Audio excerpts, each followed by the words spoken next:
ஆள் இல்லாத பாதாள மெட்ரோ ரயில் நிலையம். அங்கு 20 வயது இளைஞனான அகிலன் அந்த அதிவேக ரயில் ஓடும் பாதையில் தற்கொலை செய்து கொள்வதற்காக நின்று கொண்டிருந்தான். அவனது பொலிவில்லாத முகமும் அழுது சிவந்த கண்களும் அவன் விரக்தியின் உச்சத்தில் இருப்பதை காட்டியது. இந்த உடம்புல உயிர் இருக்கிற வரைக்கும் தான் வாழ்க்கையில கஷ்டம் இருக்கும். என்னோட பிரச்சனைக்கெல்லாம் ஒரே முடிவு என்னோட மரணம் தான் என்று நினைத்து சாக துணிந்தவன் தன் உடல் சிதைத்து உயிரெடுக்க போகும் ரயிலுக்காக காத்திருந்தான். அந்த பாதாள ரயில் நிலையத்திற்கு மேலே இருந்த சாலையில் மக்கள் திரளாக கூடியிருந்தனர். புது வருடம் பிறக்க இன்னும் 2 நிமிடங்கள் இருந்த நிலையில் வானுயர்ந்த கட்டிடங்களில் வீசப்பட்ட நீல நிற லேசர் ஒளிக்கீற்றுகள் கவுண்ட் டவுனை தொடங்கியது. மக்கள் சாலைகளில் ஒன்று திரண்டு கொண்டாடியபடி புத்தாண்டை வரவேற்க தயாராக இருந்தார்கள். சிறு கேமராக்கள் பொருந்திய எந்திர பறவைகள் குவிந்திருந்த மக்களின் தலைக்கு மேல் பறந்து படம் பிடித்தபடி சென்றது. சாலையோர கேளிக்கை ரோபோக்கள் ஆடியும் பாடியும் மக்களை மகிழ்வித்தன. கலைகட்டிய வான வேடிக்கைகளை சிறுவர்கள் ஆச்சரியத்துடன் கண்டு ரசித்தனர். சிந்தட்டிக் இசைக்கலைவை ஒழித்துக் கொண்டிருக்க மக்கள் ஏகபோக கூச்சலிட்டு ஆர்ப்பரித்துக் கொண்டிருந்தனர். ஹாப்பி நியூ இயர் 2500 என்று அச்சிடப்பட்ட ராட்சத உலோக பலூன் காற்றில் மிதந்து கொண்டிருந்தது. கட்டிடங்கள் எங்கும் டிஜிட்டல் திரைகளாலும் அலங்கார விளக்குகளாலும் நிரம்பியிருக்க நகரம் ஜொலித்தது. மக்களின் அறைக்கூவல்கள் ஏனோ அவன் செவிகளுக்கு உரைக்கவில்லை. அவனுடைய சிந்தனை முழுக்க உறவினர்களிடம் தன் அம்மா மன்றாடிய காட்சி மட்டுமே நிலைக்குத்தி நின்றது. இது உங்களுக்கே நியாயமா இருக்கா? அவர் இறந்த பிறகு எல்லா சொத்துக்களையும் எங்களை கேட்காம உங்க இஷ்டத்துக்கு எழுதி வாங்கிட்டீங்க. எங்களுக்குன்னு இந்த வீட்டையாவது விட்டு வைப்பீங்கன்னு நாங்க எல்லாத்தையும் பொறுத்துக்கிட்டேன். இப்போ இந்த வீடு எங்களது இல்லைன்னு வெளியே போக சொன்னா நாங்க எங்க போவோம், என்ன செய்வோம்? கொஞ்சம் தயவு பண்ணுங்க என்று உறவினர்களிடம் கெஞ்சினாள் அகிலனின் அம்மா. நீங்க பாருங்க, இந்த வீட்டை விற்கிறதுக்கு உங்க அனுமதி ஒண்ணு எங்களுக்கு தேவையில்லை. ஒண்ணு வீட்டை விட்டு வெளியே போங்க, இல்லனா எங்களுக்கு சேர வேண்டிய பங்க பணமா கொடுத்து இந்த வீட்டை நீங்களே வாங்கிக்கோங்க என்று கராராக கூறினார் உறவினர்களில் ஒருவர். உங்களுக்கு 1 மாசம் டைம் தரேன், அதுக்குள்ள பணத்தை ரெடி பண்ணுங்க, இல்லனா இந்த வீட்டை மறந்துடுங்க என்றார் இன்னொரு உறவினர். சாவின் விளிம்பில் நின்றிருந்த அகிலன், என்னையோட எங்களுக்கு கொடுத்த டைம் முடிஞ்சிருச்சு. என்னால பணத்தை ரெடி பண்ண முடியல. விடிஞ்சா என் அம்மா தங்கச்சியோட நான் நடுத்தருவில் தான் நிற்கணும். அந்த கொடுமையை அனுபவிக்கிறதுக்கு இந்த ட்ரெயின்ல அடிபட்டு செத்துடலாம் என்று மனம் நொந்தான். அகிலன் பிறக்கும் போதே செல்வந்தனாக பிறந்தவன். ஸ்டார் குரூப் நிறுவனத்தின் முதலாளியான ராஜரத்தினத்தின் மகன். தந்தை இறந்த பிறகு சுற்றாரின் சூழ்ச்சி வலையில் சிக்கிய அகிலனின் குடும்பம் அனைத்து சொத்துக்களையும் இழந்து கடன்களை மட்டுமே சுமக்க ஆரம்பித்தது. போதா குறைக்கு உறவினர்களின் நச்சரிப்பான் இப்போது குடியிருந்த வீட்டையும் இழக்கப் போகும் சூழல் உருவாகி இருந்தது. தங்களுக்கு பழக்கமே இல்லாத வறுமையுடன் போராட தொடங்கி இருந்தது அகிலனின் குடும்பம். இந்த உலகத்துல எல்லாருமே சந்தோஷமா இருக்க, ஏன் என்னோட வாழ்க்கை மட்டும் இப்படி சூழ்யம் ஆயிடுச்சு? ஒரு மகனா என் அம்மாவுக்கு என்னால எந்த சந்தோஷத்தையும் கொடுக்க முடியல. ஏமாத்தி சொத்துக்களை அபகரிச்சவங்களை எதிர்த்து என்னால போராடவும் முடியல. நடக்கிறதையெல்லாம் சகிச்சுக்கிட்டு என்னால நிம்மதியாகவும் இருக்க முடியல. நான் எதுக்காக வாழணும்? இப்படி பல கேள்விகள் அவனுக்குள் எழ என ஒலித்தது ரயில் வரும் சத்தம். மணிக்கு 2000 கிலோமீட்டர் வந்து கொண்டிருந்தது அந்த அதிவேக மின்சார ரயில். 10, 9, 8 என்று மக்களின் கூச்சல் சத்தம் கேட்க காற்றை துளைத்துக் கொண்டு வந்தது அந்த அதிவேக ரயில். 7, 6, 5 என்று மக்களின் கோரஸ் தொடர எதிரில் வரும் ரயிலின் வேகத்தினால் அகிலன் நின்றிருந்த இடம் அதிரத் துவங்கியது. ரயிலின் வேகத்தை பார்த்ததும் பயந்து கண்களை இறுக மூடிக்கொண்டான். 4, 3, 2, 1 என்று கோரஸ் தொடர ரயில் பலத்த சத்தத்துடன் தன்னை நெருங்குவதை உணர்ந்தான். சட்டென்று அவன் தோள்பட்டையை பிடித்த ஒரு கை அவனை வெளியில் இழுத்து போட்டது. சில நொடிகளில் மின்னல் போல கடந்து சென்றது அந்த அதிவேக புல்லட் ரயில். மக்கள் அனைவரும் புத்தாண்டை கோலாகலமாக வரவேற்றனர். இருளடைந்த வானம் வர்ண வெடிகளால் மிளிரத் துவங்கியது. ஹே, என்ன காரியம் செய்ய பார்த்த? ஒரு செகண்ட் நான் லேட்டா வந்திருந்தா நீ பீஸா இருப்ப தெரியுமா என்றார் அகிலனை காப்பாற்றியவர். அவர் புரொஃபசர் மித்ரன். அவருக்கு 50 வயதிற்கு மேல் இருக்கும். சராசரி உயரம், மூக்கு கண்ணாடி, பார்ப்பதற்கு அவனது கல்லூரி வாத்தியாரை போல இருந்தார். அவர் அணிந்திருந்த ஃபார்மல் சட்டை பேண்டுகள் புத்தாண்டு கொண்டாட்டங்களில் ஆர்வம் இல்லாதவரை போல காட்டியது. என்னை எதுக்கு சார் காப்பாத்துனீங்க? என்ன விடுங்க, நான் சாகணும். நிம்மதியா வாழதான் முடியல, நிம்மதியா சாகவும் விட மாட்டீங்களா என்று சொல்லும் போது அவனது கண்களில் கண்ணீர் தழும்பியது. இந்த வயசுல உனக்கு அப்படி என்ன கஷ்டம்? நீ யாரு? உன் பிரச்சனை என்னன்னு சொல்லு. என்னால முடிஞ்ச உதவியை நான் செய்யறேன் என்று கேட்டார் மித்ரன். என் கஷ்டத்தை சொன்னா தீர்த்து வச்சிருவீங்களா? உங்க வேலையை பார்த்துட்டு போங்க சார் என்று கடிந்தான் அகிலன். உடனே மித்ரன் தனது இடது கையை வாயருகே கொண்டு வந்து, ரூபி அவனை ஸ்கேன் பண்ணு என்று கட்டளையிட அவர் கையில் கட்டியிருந்த வாட்ச் ஒரு மினி ரோபோட்டாக மாறி பறந்து வந்து அகிலனின் எதிரில் மிதந்தது. அகிலன் அதை வினோதமாக பார்த்தார். சிறு தட்டானை போல சிறகடித்த அந்த மினி ரோபோ அவனை ஸ்கேன் செய்து புரொஃபசர் மித்ரனின் முன்பு ஒரு டிஜிட்டல் திரையை விரித்து அகிலன் பற்றிய விவரங்களை காட்டியது. அதில் அவனது தந்தை ஸ்டார் குரூப் நிறுவனத்தின் முன்னாள் முதலாளி ராஜரத்தினம் என்பதை கவனித்தார். ராஜரத்னத்தோட பையனா நீ? நான் ப்ரொஃபசர் மித்ரன். உன் அப்பாவுக்கு என்ன நல்லா தெரியும். நான் சில வருஷத்துக்கு முன்னாடி ஆரம்பிச்ச ஒரு ப்ராஜெக்டுக்கு உன் அப்பா ஒரு பெருந்தொகையை நன்கொடையா கொடுத்திருந்தாரு. ரொம்ப நல்ல மனுஷன். அவருக்கு நான் என்னைக்குமே நன்றி கடன் பட்டிருக்கேன் என்று கூறினார். அவர் தன் தந்தையை பற்றி கூறியதை கேட்க அவனுக்கு ஆறுதலாகியிருந்தது. ஆனா அவரோட பையனை நான் இந்த நிலைமையில பாப்பேன்னு எதிர்பார்க்கல. என்ன நடந்துச்சு அகிலன் என்று கேட்டார் மித்ரன். துரோகம் அதான் என்னை இந்த நிலைமைக்கு தள்ளிடுச்சு. எங்களுடைய சொத்துக்களை எல்லாம் எங்க சொந்தக்காரங்க ஏமாத்தி எழுதி வாங்கிட்டாங்க. மிச்சம் இருக்கிறது இப்ப நாங்க தங்கியிருந்த வீடு மட்டும்தான். நாளைக்கு அதையும் எங்க கிட்ட இருந்து பறிச்சிடுவாங்க. நாளைக்கு அம்மா தங்கச்சியோட நடுத்தருல நான் நிக்க போறேன்னு நினைச்சாலே நெஞ்செல்லாம் பதறுது சார். அம்மாவுக்கு வேற அடிக்கடி உடம்பு சரியில்லாம போயிடுது. அவங்களுக்கு மருந்து மாத்திரை வாங்குறதுக்கு கூட காசு இல்லாம அவங்க தினைக்கும் கஷ்டப்படுறதை என்னால பார்க்க முடியல. நான் எல்லாம் வாடுறத வேஸ்ட் சார். அதான் என் முடிவை நானே தேடிக்கிட்டேன் என்று அவன் அடக்கி வைத்திருந்த மனக்குமுறல்களை அவரிடத்தில் கொட்டி தீர்த்தான். மித்ரன் மெல்லிதாக புன்னகைத்தபடி, என்னதான் அறிவியலும் தொழில்நுட்பமும் வளர்ந்து மனுஷனோட வாழ்க்கையை மேம்படுத்தினாலும் மனுஷன் எப்பவுமே உணர்ச்சி பெருக்கெடுத்த ஒரு முட்டாளாதான் இருப்பான். அப்போ பணம் தான் உன்னோட பிரச்சனை இல்லையா என்று கேட்க ஆம் என்று தலையசைத்தான் அகிலன். தன் பேண்டின் பின் பாக்கெட்டில் இருந்த கிரெடிட் கார்டை எடுத்து அவன் முன் நீட்டினார். இது என்னோட bank credit card, life time accessible. இதுல இருந்து நீ எவ்வளவு வேணும்னாலும் பணம் எடுத்துக்கலாம். இதை பயன்படுத்தி உன் குடும்ப பிரச்சனையை சரி செஞ்சுக்கோ என்றார் மித்ரன். குழப்பத்துடன் அகிலன் அதை கையில் வாங்க போக மித்ரன் அதை தன் பக்கம் இழுத்துக் கொண்டார். ஆனா ஒரு கண்டிஷன், நீ எனக்காக ஒரு இடத்துக்கு டிராவல் பண்ணணும். நான் சொல்ற இடத்துக்கு போயிட்டு வந்தா உனக்கு தேவையான பணத்தை நான் ஒரே பேமெண்டா கொடுக்குறேன். இந்த டீலுக்கு ஒத்துக்கிட்டா மட்டும் இதை நீ எடுத்துக்கலாம். உன் குடும்பத்தை காப்பாத்த இதை விட ஒரு நல்ல வாய்ப்பு அமையாத அகிலன். இப்ப முடிவை நீதான் எடுக்கணும் என்றார் மித்ரன். சற்று யோசித்தவன், என் குடும்பத்துக்காக நான் என்ன வேணாலும் செய்வேன். நீங்க சொல்ற இடத்துக்கு நான் போறேன் என்று உறுதியளித்து மித்ரன் கையிலிருந்து கிரெடிட் கார்டை பெற்றுக்கொண்டான். குட், என்னோட விவரங்கள்லாம் அந்த கார்ட்லயே இருக்கும். இன்னும் 2 மணி நேரத்துல நீ என் லேப்ல இருக்கணும். நேரம் தவறுனா எனக்கு சுத்தமா பிடிக்காது என்று சொல்லியபடி இடது கையை உயர்த்த மிதந்து கொண்டிருந்த மினி ரோபோ அவரது மணிக்கட்டில் வந்து அமர்ந்து வாட்சாக மாறியது. அகிலன் அந்த கிரெடிட் கார்டை பார்க்க புரொஃபசர் மித்ரன் சயின்டிஸ்ட் என்று அச்சிடப்பட்டிருந்தது. ஹாப்பி நியூ இயர் அகிலன், லேப்ல சந்திப்போம் என்று அகிலனிடம் விடைபெற்று சென்றார் மித்ரன். சாலையோரம் அமைந்திருந்த ஏடிஎம் மெஷினில் கார்டை பொருத்தி தனக்கு தேவையான பணத்தை பெற்றுக்கொண்டார். இப்போதுதான் புரொஃபசர் மித்ரன் மீது முழு நம்பிக்கை வந்தது அகிலனுக்கு. உற்சாகத்துடன் வீட்டிற்கு விரைந்தான். வீட்டில் தங்கை உடைந்த பொம்மைகளை வைத்து விளையாடிக் கொண்டிருக்க சமையல் அறையில் அம்மா கழுவிய பாத்திரங்களை துடைத்து அடுக்கிக் கொண்டிருந்தாள். வேகமாக உள்ளே வந்த அகிலன் அம்மாவிடம் சென்று அவளை ஹாலிற்கு அழைத்து வந்தான். அம்மா, ஒரு நிமிஷம் என் கூட வாமா. என்ன அகிலா, என்ன ஆச்சு? ஹாலிற்கு வந்ததும் அவனிடமிருந்த பணத்தை அம்மாவிற்கு காண்பித்தான். அம்மா வியப்பில் வாயடைத்து போனார். ஏது உனக்கு இவ்வளவு பணம் என்று ஆர்வமாக கேட்டாள். எதர்ச்சியா அப்பாவோட நண்பர் ஒருத்தரை சந்திச்சேன். அவர்கிட்ட நம்ம குடும்ப கஷ்டத்தையும் சும்மா சொன்னேன். சட்டுன்னு அவரோட கிரெடிட் கார்டை எடுத்து என் கையில கொடுத்து இதுல இருந்து பணம் எடுத்துக்கொண்டு சொல்லிட்டாரு. அது மட்டும் இல்லாம நல்ல சம்பளத்தோட எனக்கு ஒரு வேலையும் போட்டு கொடுத்திருக்காரு. அந்த வேலைக்கான முன்பணம் தான் இது, எடுத்துக்கோ, எல்லாம் உனக்குதான் என்று அகிலன் சொல்ல அம்மா சற்றே குழம்பினார். தங்கையோ அம்மாவின் அருகில் வந்து அமர்ந்து தோளில் தலை சாய்த்துக் கொண்டாள். அம்மா, நான் உடனே கிளம்பணுமா? வரத்துக்கு 2-3 மாசம் ஆயிடும். அது வரைக்கும் இந்த கார்டை பத்திரமா வச்சுக்கோங்க. செலவுக்கு இதுல இருந்து பணம் எடுத்துக்கோங்க.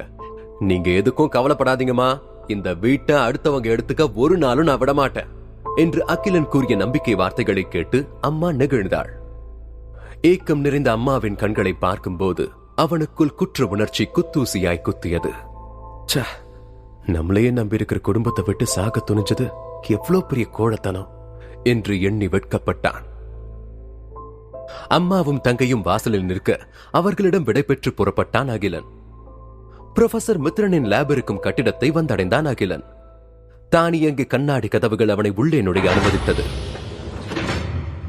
வரவேற்பறையில் நின்றிருந்த ஜீனோ என்னும் மனித உருவம் கொண்ட ரோபோ, வணக்கம் அகிலன், உங்கள் வருகைக்காக புரொஃபசர் மித்ரன் காத்துக் கொண்டிருக்கிறார் என்று கூறி அவனை வரவேற்றது.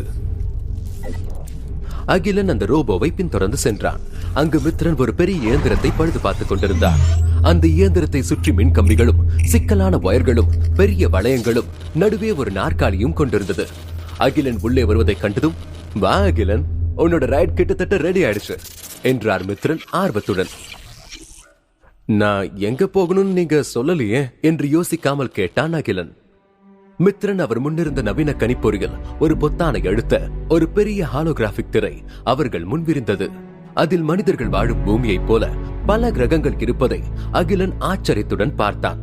புரொஃபசர் அதில் பூமியைப் போல அச்சு அசலாக இருந்த ஒன்றை பெரிதுபடுத்தி காட்டி, இதுதான் பிளானட் சைஃபர், நம்ம பூமி மாதிரி இணை பிரபஞ்சத்தில் இருக்கக்கூடிய இன்னொரு பூமி. இது மனித இனத்துக்கு கிடைச்ச மிகப்பெரிய பொக்கிஷம். இந்த கிரகத்துக்கு தான் நான் இப்போ ஒன்னு அனுப்ப போறேன் என்றார் மித்ரன். அகிலன் ஆச்சரியத்துடன் அந்த ஹாலோகிராபிக் திரையை பார்த்து கொண்டிருக்க மித்ரன் தொடர்ந்தார். இந்த பூமி அழிய தொடங்கி ரொம்ப காலம் ஆச்சு அகிலன். மனித இனத்தால அதிக காலம் இந்த பூமியில வாழ முடியாது. இந்த உலகமே அழிஞ்சாலும் மனித இன வாழணுங்கிறதா என்னோட கனவு. ஏற்கனவே டெலிபோர்ட் பண்ணி அந்த கிரகத்துக்கு ஒரு டேட்டா கலெக்டிங் டிவைஸ் அனுப்பியாச்சு. அந்த டிவைஸ்ல ஏற்பட்ட ஒரு சின்ன கோளாறுல அங்கிருந்து எனக்கு எந்த தகவலும் ரிசீவ் ஆகல. அதனால நீ அந்த கிரகத்துக்கு போய் அங்க இருக்கிற அந்த டிவைஸை ரீஸ்டார்ட் பண்ணிட்டு வரணும் என்று அகிலனை இங்கு கொண்டு வந்ததற்கான காரணத்தை சொல்லி முடித்தார். அகிலனை அந்த நாற்காலியில் அமர்த்தினார். அதன் பின் எந்திரம் இயங்கும் போது அவன் பயத்தில் வெளியே வராமல் இருக்க நாற்காலியில் பொருத்தப்பட்ட பெல்ட்டுகளால் அவனின் கை மற்றும் கால்களை கட்டினார். குட்டி துப்பாக்கி போன்ற ஒன்றை வைத்து அகிலன் கழுத்தில் அழுத்த அது அவன் கழுத்தினுள் ஜிபிஎஸ் சிப்ஸை பொருத்தியது. புரொஃபசர் மித்ரன் பாதுகாப்பு அறைக்கு சென்று இயந்திரத்தை தொடங்க தயாரானார். அகிலன், உன்னோட மிஷன் ரொம்ப சிம்பிள். நீ அந்த கிரகத்துக்கு போய் டேட்டா கலெக்டிங் டிவைஸை கண்டுபிடிச்சு அதை ஆக்டிவ் பண்ணணும். அது ஸ்டார்ட் ஆக ஆரம்பிச்சதும் இதே போல ஒரு போர்ட் அங்க திறக்கும். அது மூலமா நீ திரும்பி இங்க வந்துடலாம். நீ ரெடியா என்று கேட்டார் புரொஃபசர். அகிலன் பதட்டத்துடன் ரெடி என்று தலையசைத்தான். புரொஃபசர் மித்ரன் கணிப்பொறியில் ஒரு சிகப்பு நிற பொத்தானை அழுத்த மிஷின் இயங்க தொடங்கியது.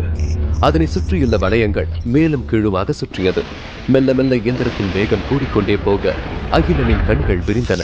தனக்குள் கதிர்வீச்சு ஊடுருவி உடல் லேசாகி மிதப்பதைப் போல உணர்ந்தார். அவனின் தலைக்கு மேல் குவிந்த மின்காந்த சக்தி ஒரு மின்சார வாசலை உருவாக்கியது. அதிலிருந்து வந்த செயற்கை மின்னல்கள் அவனை தாக்க அவனது உடல் காற்றில் கரைய தொடங்கியது. அவனும் உடல் நடுங்கி சுய நினைவை இழக்க ஆரம்பித்தான். இயந்திரத்தின் வேகம் உச்சம் தொட ஒரு பெரிய வெள்ளை வெளிச்சம் தோன்றி மறைந்தது. மித்ரன் கண்களை மூடிக்கொண்டார். இயந்திரத்தின் வேகம் குறைந்தது. மித்ரன் மெல்ல இயந்திரத்தை பார்க்க அங்கு அகிலன் இல்லை. அவர் முன்னால் இருந்த திரையில் Teleportation to Planet Cyber Success என்று காட்டியது. எஸ் எஸ், நான் சாதிச்சிட்டேன்.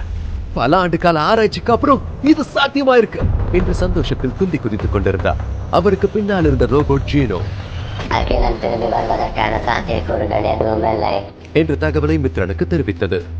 வில்லத்தனமாக சிரித்த மித்ரன்,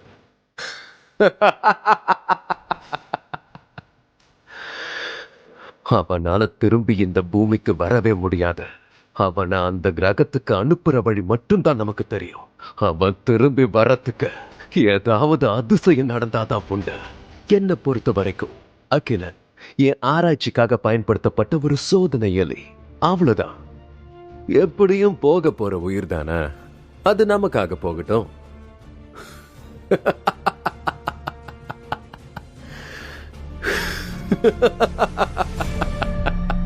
என்று சிரித்தார் மித்ரன். அப்போது லேபிற்குள் நுழைந்தால் மித்ரனின் மகள் பிரெனெல்லா. மித்ரனைப் போலவே அவளும் கால பயணம் பற்றிய ஆராய்ச்சியில் ஆர்வமுள்ளவள். எனவே அதற்கான படிப்பை தேர்ந்தெடுத்து படித்துக் கொண்டிருக்கும் கல்லூரி மாணவி. அகிலனும் பிரெனிலாவும் கல்லூரி நண்பர்கள். பிரெனிலா அகிலனை ஒரு தலையாக காதலித்து வந்தாள். ஆனால் குடும்ப கடன் காரணமாக தனது படிப்பை பாதியிலேயே நிறுத்திவிட்டான் அகிலன். பிரெனிலா லேபிற்கு வந்து அகிலன் பற்றிய விவரங்கள் கம்ப்யூட்டர் திரையில் இருப்பதை கண்டு அதிர்ந்தாள். தன் தந்தை அகிலனை ஏதோ விபரீத ஆராய்ச்சிக்கு பயன்படுத்தி இருக்கிறார் என்பதை தெரிந்து கொண்டாள். அப்பா, அகிலனை என்ன பண்ணீங்க? அவன் கஷ்டத்துல இருக்கான், அவனுக்கு ஏதாவது ஹெல்ப் பண்ணுவீங்கன்னு தான் அவன் டீடைல்ஸ் உங்ககிட்ட கொடுத்தேன். அவனுக்கு என்ன ஆச்சு? அகிலன் எங்க என்று உள்ளே வந்தபடி கேட்டாள். ப்ரொஃபசர் நிதானமாக, பிரனில்லா, அகிலனை நான் ஒரு சேஃபான இடத்துக்கு தான் அனுப்பியிருக்கேன். அங்க அவனுக்கு எந்த கஷ்டமும் இருக்காது என்று மெல்லிதான புன்னகையுடன் கூறினார் மித்திரன். இல்ல, ஏதோ தப்பு பண்றீங்கப்பா. நான் அகிலனை உயிருக்கு உயிரா லவ் பண்றேன். அவனுக்கு மட்டும் ஏதாவதுனா உங்களை சும்மாவே விட மாட்டேன் என்று கோபப்பட, மித்திரன் சிரித்தபடி, என்னம்மா மிரட்டுறியா? நான் மட்டும் காப்பாத்தலனா அவனோட உடம்பா கூட நீ உருப்படியா பார்த்திருக்க முடியாது. அவனுக்கு நான் மறுஜென்மம் கொடுத்திருக்கேன், அதுவும் வேற உலகத்துல. இனிமே அதுதான் அவனுடைய உலகம் என்று அந்த திரையை சுட்டி காட்டி வில்லத்தனமாக சிரிக்கிறார். பிரனிலா அந்த ஹாலோகிராபிக் திரையினை பார்க்க அதில் சைபர் கிரகம் மெல்ல சுற்றி கொண்டிருந்தது. அகிலன் மயக்கம் தெளிந்து மெல்ல எழுந்து நின்றான். தான் ஒரு அடர்ந்த காட்டில் இருப்பதை உணர்ந்தான். அவன் கையில் புதிதாக ஒரு வித்தியாசமான பிரேஸ்லெட் இருப்பதை கவனித்தான். அதை அவன் கையிலிருந்து நீக்க முயன்ற போது சட்டென அந்த பிரேஸ்லெட்டை சுற்றி ஒரு மந்திரபடி தோன்றி அவன் முன் ஒரு மாய திரையை விரித்தது. அதை கண்டு வியப்பில் ஆழ்ந்தவனுக்கு அந்த மாய திரையில் பரிணாம வளர்ச்சி சைபர், ஆத்ம சக்தி சைபர், ஆயுதம் சைபர், கவசம் சைபர், உயிரணுக்கள் சைபர் என அனைத்திலும் காட்டியது சைபர் என்று. மறுபடியும் லேபில் பிரனிலா தன் தந்தை மித்ரனின் துரோகத்தை தாங்க முடியாமல் மனமுடைந்தாள். பிரனிலா வந்த அழுகையை அடக்கியபடி உணர்ச்சி வேகத்துடன், நீங்க எவ்வளவு மோசமானவராக இருப்பீங்கன்னு நான் நினைக்கவே இல்லப்பா. உங்களை நம்பி வந்தவனுடைய வாழ்க்கையவே அழிச்சிட்டீங்களேப்பா. உண்மையிலே நீங்க கிரேட்பா. இதுக்கு நீங்க அவனை ட்ரெயின்லயே அடிபட்டு சாக விட்டுருக்கலாம் என்றாள். மித்ரன் கோபமாக, பிரனிலா, இதை புரிஞ்சுக்கிற அளவுக்கு உனக்கு வயசும் பத்தாது, அனுபவமும் பத்தாது. பிளானட் சைஃபரை பத்தி என்ன தெரியும் உனக்கு? இது என்னோட பல வருஷ கனவு. பிரனிலா, நியாயமா சொல்ல போனா சாக கிடந்தவனுக்கு நான் ஒரு வாழ்க்கையை கொடுத்திருக்கேன். சைபர் கிரகம் ஒரு கற்பனை கனவு உலகம். சாகா வரத்தோட கடவுளுக்கு நிகரான வாழ்க்கை இருக்காங்க. அதை அடைகிறதுக்கு அவனுக்கு வேண்டிய ஒரே தகுதி வேட்டையாடுறது மட்டும்தான். பிரனிலா மித்ரன் மீது கோபமாக, அவன் திரும்பி வர வாய்ப்பே இல்லையா? மித்ரன் மெல்லிய புன்னகையுடன், ஒரு வழி இருக்கு, ஆனா அது என் கையில கிடையாது பிரனிலா. உன் அருமை காதலன் பூமிக்கு திரும்பி வரணும்னா அவன் ஒரு மாவீரன் ஆகணும். பல மிருகங்களை வேட்டையாடி பரிணாம வளர்ச்சி அடைஞ்சு சைபர் உலகத்துக்கே தலைவன் ஆகணும். முடியுமாட்டிலனால ஒரு சாதாரண பண பிரச்சனைக்கு பரலோகம் போகணும்னு கிளம்புனவன் அங்க இருக்கிற மாய சக்திகள் கிட்ட மாட்டிக்கிட்டு என்ன ஆக போறானோ. மித்ரன் ஜீனோவிடம் கேட்டார், நீ என்ன நினைக்கிற ஜீனோ? அகிலன் திரும்ப வந்துடுவானா? ஜீனோ ஒரு சில டேட்டாக்களை அதனுள் ஆராய்ந்து விட்டு தன் கம்ப்யூட்டர் குரலில் 99% அகிலனுக்கு அந்த கிரகத்தை விட்டு வெளியேற வாய்ப்பில்லை என்றது. மித்ரன், அப்ப அகிலனுக்கு 1% தான் சான்ஸ் இருக்கா? சூப்பரா இருக்குல்ல கேட்கவே. 1%. படங்கள்ல வர மாதிரி உயிர் பிழைப்பானா அகிலன்? பிரனிலாவுடனான காதல் ஒன்று சேருமா? பூமிக்கு வருவானா அகிலன்? இல்ல சைபர்லயே சாவானா என்று காமெடியாக கூறி பலமாக சிரித்தார் மித்திரன். அகிலன் ஓர் ஆள் அரவமற்ற அடர்ந்த காட்டுப் பகுதியில் தனியாக நின்றிருந்தான். விசித்திரமான உயர்ந்த மரங்களையும் மஞ்சள் நிற வானத்தில் மேகத்தை போல மிதந்து செல்லும் பாறைகளையும் பார்த்து வியந்தான். காற்றில் வீசிய புதிய நறுமணத்தை சுவாசிக்க ஏனோ அவனுக்கு இதமாயிருந்தது. நன்றாக உயிர் மூச்சை இழுத்துவிட்டு அனுபவித்தான். இது போன்ற தூய்மையான காற்றை அவன் இதுவரையில் சுவாசித்ததில்லை. இயற்கை எழிலில் மெய் மறந்தவனை உசுப்பியது பூக்கள் மலரும் ஓசை. பல வர்ணங்கள் கொண்ட அழகிய பெரிய பூக்கள் அவன் கண்ணெதிரே மொட்ட விழுந்து மலர்வதைக் கண்டான். பிரமிப்பில் தன்னிலை மறந்து அந்த பூக்களை நோக்கி மெல்ல நகர்ந்தான். அந்த பூவின் கொடிகளும் அவனை நோக்கி மெதுவாக வளைந்து அவனது கைகளை சுற்றியது. அப்பூங்கொடிகள் உடம்பெங்கும் பற்றி பரவ அகிலனை ஆற தழுவி வரவேற்றது. அந்த புதிய இயற்கை அப்பூக்கள் இவனை நோக்கி தலை சாய்க்க பூவிதழ்களில் ஒரு துண்டு உதிர்ந்து அவன் உள்ளங்கையில் வந்து விழுந்தது. ஒரு சிறிய மந்திர ஒளி தோன்றி அதை தங்க பூவிதழாக மாற்றியது. பரவியிருந்த கொடிகள் அவனை விடுவிக்க சுய நினைவிற்கு வந்த அகிலன் ஆச்சரியத்துடன் அங்கிருந்து புறப்பட்டான். புரொஃபசர் மித்ரனின் வஞ்சகத்திற்கு பலியானதை உணராத அகிலன் கையில் ஒரு GPS டிராக்கரை வைத்துக் கொண்டு இல்லாத டேட்டா கலெக்டரை தேடி திக்கு திசை தெரியாமல் காட்டில் சுற்றித் திரிந்தான். பல மணி நேரம் தேடிய பிறகு மூச்சிறைக்க ஒரு இடத்தில் வந்து நின்றான். ஐயோ, இப்படி வந்து மாட்டிக்கிட்டேனே. அந்த வீணா போன டேட்டா கலெக்டரை எங்க போய் எப்படி கண்டுபிடிக்கிறது, ஒன்னும் தெரியலையே என்று புலம்பினான். என்ன தேடிக்கிட்டு இருக்க என்று கேட்டது ஒரு மர்ம குரல். திடுக்கிட்டு திரும்பியவன், யாரு யாரு பேசுறது, யாராவது பக்கத்துல இருக்கீங்களா என்று பதட்டத்துடன் கேட்டான். இதோட 56 தடவை இந்த இடத்துல உன்னை பார்த்துட்டேன். போற வர ஆனா ஒரே இடத்துல தான் சுத்திக்கிட்டு இருக்க. இப்போது வேறு பக்கத்தில் இருந்து வந்தது அந்த மர்ம குரல். யாருன்னு கேக்குறல்ல, விளையாடாதீங்க, வெளியே வந்து பேசுங்க என்றான் அகிலன். ஏ பொடி பையா, உன்னை பார்த்தா இந்த காட்டுக்கு புதுசு மாதிரி தெரியுது. நீ எந்த வேட்டை வகைராவை சேர்ந்தவன்? உனக்கு இந்த காட்டை பத்தி தெரியுமா? அது சரி, உனக்கு இந்த காட்டை பத்தி தெரிஞ்சிருந்தா நீ இப்படி உன் இஷ்டத்துக்கு இங்க சுத்திக்கிட்டு இருக்க மாட்டல என்று அக்குரல் கேலி செய்ய, பதட்டத்தில் குரல் எங்கிருந்து வருகிறது என்று தெரியாமல் சுற்றி சுற்றி பார்த்தான். இங்க பாருங்க, எனக்கு இதெல்லாம் பிடிக்காது, ஓரளவுக்கு தான் பாப்பேன், ஒழுங்கா வெளியே வந்துடுங்க சொல்லிட்டேன் என்றான் பயத்தில். காணாது கலங்கி கால் போன போக்கில் போய்கொண்டிருக்கும் மானிடா, உனது உயிர் சக்தியை உணர்த்த உன்னோடு நான் வருவேன் என்று சொல்லி பலமாக சிரித்தது அந்த மர்ம குரல். இதை கேட்டு பயந்த அகிலன் அந்த இடத்தை விட்டு தலை தெறிக்க ஓடினான். வேகமாக ஓடி வந்தவன் விசாலமான நீர்வீழ்ச்சி இருக்கும் பகுதியை அடைந்தான். மலையின் உயரம் விண்ணை முட்டி இருக்க, நேரடியாக வானிலிருந்து நிலம் மோதியது போன்ற நீரின் ஓசை அவன் காதில் ஓங்காரமாய் ஒலித்தது. ஈரப்பதம் நிறைந்த இடத்தில் அவ்வப்போது இதமாக வீசிய குளிர்காற்றினால் அவனுடைய பதற்றம் சற்று குறைந்தது.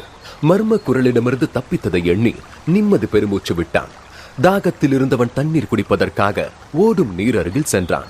தண்ணீர் குடிப்பதற்காக குனிந்தவன் நீரின் பிரதிபலிப்பில் அவன் முகத்தை பார்த்தான். இரு கைகள் கொண்டு தண்ணீரை எடுக்க போக திடீரென்று அவன் தோளில் தோன்றியது ஒரு குட்டி சிகப்பு நிற உருவம். ரொம்ப தாகமா இருக்கோ என்று கேட்க என்று பயத்தில் அலறினான் அகிலன். ஒரு சிறிய ஜெல்லிக்கு கைகால் முளைத்தது போல் இருந்தது அந்த உருண்டை உருவம். உள்ளங்கை அளவே இருக்கக்கூடிய அந்த உருவத்தை பார்த்து பதறியவன் கீழே கிடந்த ஒரு குச்சியை கையில் எடுத்து விரட்டினான். என்று அதை மெல்லமாக குத்தி பின்னால் தள்ளினான். ஏய் நிறுத்து, போடி பையா, நான் உன்னோட எதிரி இல்ல என்றது குட்டி உருவம். நீ பேசுவியா? அப்போ கொஞ்ச நேரத்துக்கு முன்னாடி நான் கேட்ட குரல் உன்னோட தானா என்று கேட்க திருதிருவன முழித்தது அந்த உருவம்.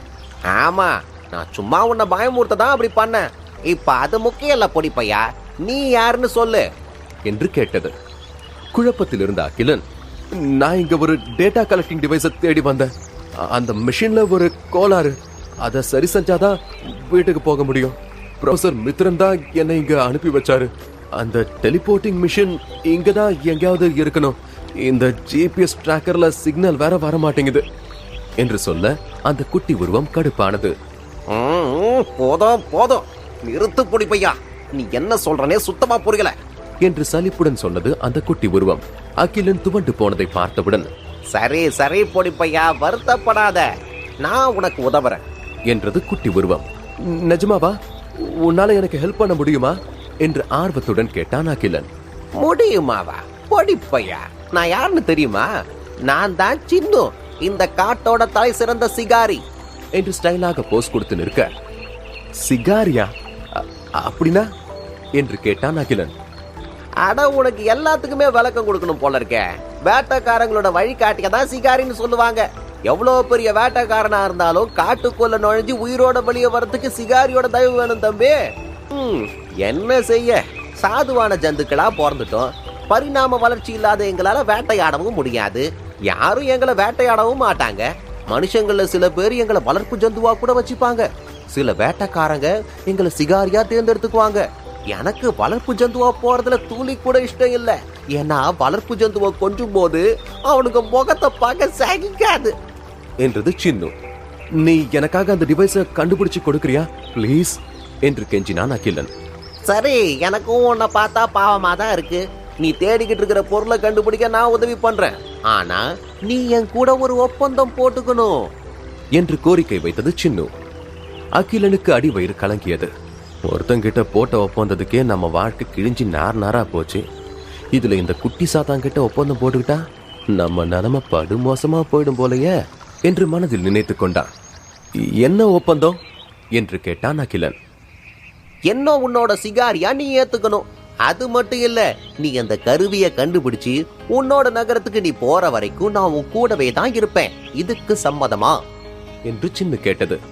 தற்போது சின்னுவுடன் இணக்கமாக போவதை தவிர வேறு வழி இல்லை என்று முடிவு செய்திருந்தான் அகிலன். உன்னோட ஒப்பந்தத்துக்கு நான் சம்மதிக்கிறேன் என்று சின்னுவுடன் வாய்மொழி ஒப்பந்தத்தை போட்டுக் கொண்டான். சின்னுவை தன் தார்மீக சிகாரியாக ஏற்றுக்கொண்டான் அகிலன். தூள்டா பொடிப்பையா என்று சந்தோஷத்தில் பல்டி அடித்து நின்றது சின்னு. என்னோட பேரு அகிலன், பொடிப்பையா இல்ல என்று இறுக்கமான முகத்துடன் சொல்லிவிட்டு அகிலன் அந்த இடத்தை விட்டு நகரத் தொடங்கினார். சின்னுவும் அவனை பின்தொடர்ந்தது. அகிலன் காட்டுக்குள் கையில் GPS டிராக்கரை வைத்துக் கொண்டு நடந்து சென்று கொண்டிருக்க அவனது தோளில் ஒய்யாரமாக படுத்துக்கொண்டே பேசியபடி வந்தது சின்னு. உன் கையில வச்சிருக்கிய அது என்னது? ஆமா, உன்னை இங்க யார் அனுப்புனாங்கன்னு சொன்ன? ப்ரொஃபசர் மித்ரன், அவர் ஒரு சயின்டிஸ்ட். போ ப்ரொஃபசர்லா என்று சின்னு ப்ரொஃபசர் என்ற வார்த்தையை உச்சரிக்க திணறியது. கடுப்பான அகிலன், கொஞ்ச நேரம் வாயை மூடிட்டு வரியா என்று அதட்டினான். வாய மூடினா வழி சொல்ல முடியாதா அகிலன் என்றது சின்னு. வெறுப்பேத்தாத சின்னு, எனக்கு நேரம் ரொம்ப கம்மியா இருக்கு. உன்னால அந்த டிவைஸை கண்டுபிடிக்க முடியுமா முடியாதா என்று கேட்டான். அவமானம்! என்னுடைய திறமை மேலேயே சந்தேகப்பட்டுட்டியா என்று போலியாக கோபப்பட்டது. கண்களை இறுக மூடிக்கொண்டு இந்த பக்கம் போலாம். இல்ல வேணாம், அந்த பக்கம் தான் இருக்கு, நம்ம அப்படியே போலாம் என்று வழியை மாற்றி மாற்றி கூற அகிலன் சின்னுவை சமாளிக்க முடியாமல் தலையில் கை வைத்துக் கொண்டான். என்று மிருகத்தின் கர்ஜனை சத்தமாக கேட்டது. பதட்டம் அடைந்த அகிலன் பின் நிதானித்து, என்ன இதுவும் உங்க ஆளுங்க வேலைதானா என்று சின்னுவிடம் நக்கலாக கேட்டான். என்ற கர்ஜனை இம்முறை இன்னும் பலமாக கேட்டது. ஆபத்தை உணர்ந்த சின்னு, இது எங்களோட சத்தமே இல்ல அகிலா என்றது. அகிலனுக்கு பதட்டம் தொற்றிக் கொண்டது. தடதடவென்று அதிகரித்த காலடி சத்தம் நெருங்கி வருவதை கேட்டதும், ஓடு அகிலா, இங்க நிக்காத, ஓடு, நீ உயிரோட இருந்தா மறுபடியும் சந்திக்கலாம் என்று சின்னுவின் குரல் மட்டுமே கேட்க அவனது தோளில் இருந்த சின்னு இப்போது இல்லை என்பதை கவனித்தான். அகிலன் சின்னுவின் குரல் எங்கிருந்து வருகிறது என்று தெரியாமல் பதட்டத்தில் சுற்றி சுற்றி பார்த்தான். ஏ சின்னு, எங்க போன? எங்க இருக்க? இங்க என்ன நடக்குது என்று கேட்டுக்கொண்டிருக்கும் போதே அந்த புதரில் இருந்து தாவி குதித்து அவன் முன் வந்து நின்றது ஒரு இரட்டை தலை ஓநாய். 7 அடி உயரம் இருந்தது அந்த சாம்பல் நிற இரட்டை தலை ஓநாய். அதன் எச்சில் வடிந்தபடி இருந்த கோர பற்களையும் சிதைந்த உருவத்தையும் பார்த்து திகைத்தான். ஓடுடா முட்டா பயலே என்று மாயமான சின்னுவின் குரல் சொல்ல அகிலன் சிதறி ஓட அவனை விடாமல் ஆக்ரோஷமாக துரத்தியது அந்த ஓநாய். ஒரு பெரிய மரத்தின் இடுக்குகளில் புகுந்து தன்னை தற்காத்துக் கொள்ள அந்த ஓநாயின் 2 தலைகளும் அந்த பெரிய மரத்தை கடித்து சுக்குநூறாக பிடுங்கி எறிந்தது. அகிலன் மறுபடியும் எழுந்து உயிரை காப்பாற்றிக் கொள்ள வேகமாக ஓடினான். அவனை நெருங்கிய இரட்டை தலை ஓநாய் அவனை கடிக்க முயன்றபடி துரத்தியது. கண்களை மூடி தனது முழு திறனை செலுத்தி வேகமாக ஓடியவன் கால் தடுக்கி ஒரு நிலச்சரிவில் சரிந்தான். அவனை துரத்தி வந்த ஓநாயும் அவனுடன் சேர்ந்து நிலச்சரிவில் சிக்கியது. அகிலன் நிலச்சரிவில் சறுக்கியபடி கீழே விழுந்தான். அவனுடன் நிலச்சரிவில் உருண்டு வந்த அந்த இரட்டை தலை ஓநாயும் தொப்பென்று கீழே விழுந்தது. எழுந்து நிற்க முடியாமல் தடுமாறியது. அகிலன் இந்த சந்தர்ப்பத்தை பயன்படுத்தி ஒரு சிறிய மரபொந்துக்குள் தன்னை சிரமப்பட்டு நுழைத்து ஒளிந்து கொண்டான். தலையை சிலிப்பி நிதானித்து எழுந்த ஓநாய் அகிலனை தேடியது. அந்த வெறி பிடித்த ஓநாயின் 2 தலைகளும் மோப்பம் பிடிக்க ஒரு தலை அகிலன் இருக்கும் திசையை மெதுவாக திரும்பி பார்த்தது. ஓநாயின் பார்வையில் பட்ட அகிலன் மிரண்டு போனான். ஓநாய் தன்னை தாக்க வருகிறது என்று தெரிந்து பொந்திலிருந்து அவசரமாக வெளியே வர முயன்றான். அப்போது அவன் கால் மரவேரின் இடுக்குகளில் மாட்டிக்கொள்ள பதறியவன் செத்தண்டா என்று காலை எடுக்க போராடிக் கொண்டே ஓநாயை பார்த்தான். அது இரட்டை தலைகளுடன் ஆக்ரோஷமாக கர்ஜித்தபடி அவனை தாக்குவதற்காக ஓடி வந்தது. அகிலன் தன் காலை எடுக்க முடியாமல் தடுமாறிக் கொண்டிருக்க நெருங்கிய இரட்டை தலை ஓநாய் அவனை நோக்கி பாய்ந்தது. முழு கதையையும் கேட்டு மகிழ பாக்கெட் FM app டவுன்லோட் செய்யுங்கள். லிங்க் டிஸ்கிரிப்ஷனில் கொடுக்கப்பட்டுள்ளது.